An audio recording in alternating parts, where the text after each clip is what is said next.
এবার মুর্শিদাবাদের দিকে নজর রাখবো। মুর্শিদাবাদের রানীনগরে বিজেপি করবেন তৃণমূল এবং কংগ্রেসের মধ্যে সংঘর্ষের ঘটনা, এবং যা জানতে পারা যাচ্ছে একজন কংগ্রেস কর্মী তিনি খুন হয়েছেন বলে জানতে পারা যাচ্ছে। মঙ্গলবার বিকেলে রানীনগরের নজরানায় বজলুর রহমান নামে ওই তৃণমূল কর্মীকে একদল কংগ্রেস কর্মী মারধর করে বলে অভিযোগ।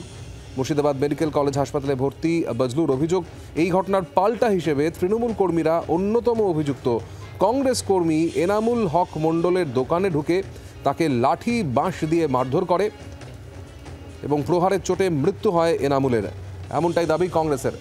আমাদের সঙ্গে এই মুহূর্তে রয়েছেন প্রতিনিধি সোমা মায়াতি। সোমা, কি ঘটনা সম্পর্কে জানতে চাইবো তোমার কাছ থেকে, কি হয়েছে মূলত? দেখো, গতকাল রানীনগরে কংগ্রেস এবং তৃণমূল কংগ্রেসের মধ্যে গ্রাম্য বিবাদের জেরেই মূলত সংঘর্ষ হয়, এমনটাই কিন্তু পুলিশ সূত্রে খবর পাওয়া যাচ্ছে। এবং পরবর্তী সময় যখন কংগ্রেস এবং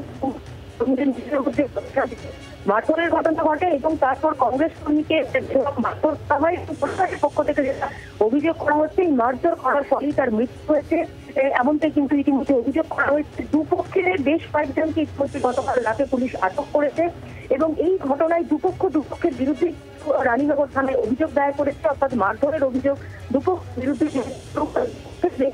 পুলিশ আটক করেছে। এর পাশাপাশি এখনো পর্যন্ত পুলিশ কি ব্যবস্থা নিয়েছে গোটা ঘটনায়?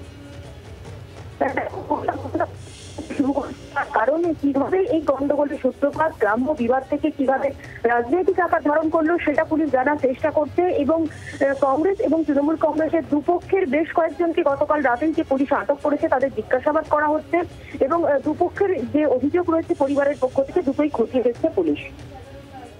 নজর রাখো। ধন্যবাদ তোমাকে আপাতত সোমা। আমাদের দেশে জোট নাই, ঝামেলা নাই, কিচ্ছু নাই, বুঝলেন।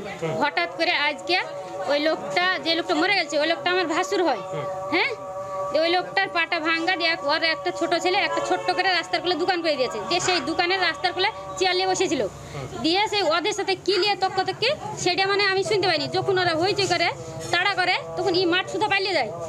পার্টি কেন্দ্র করে টিএমসির লোক, ধরেন আমরা জোট পার্টি, আপনারা কি পার্টি করেন? আমরা জোট পার্টি, আর টিএমসির লোক তাড়াহুড়া করেছে, আমাদের লোক সেরকম নাই, সব কেরল আছে।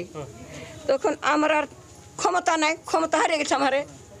তখন কি করেছে, আমাদের লোককে, আমার ছেলেপেলেকে মারে গজালছে টিএমসির লোকরা।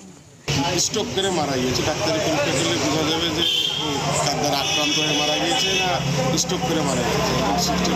65 বছরের লোক, এবং আমি শুনলাম যে উনি হ্যান্ডিক্যাপ, ওনাকে কে তাড়তে দেবে, তার আগেই ঘটনা ঘটেছে।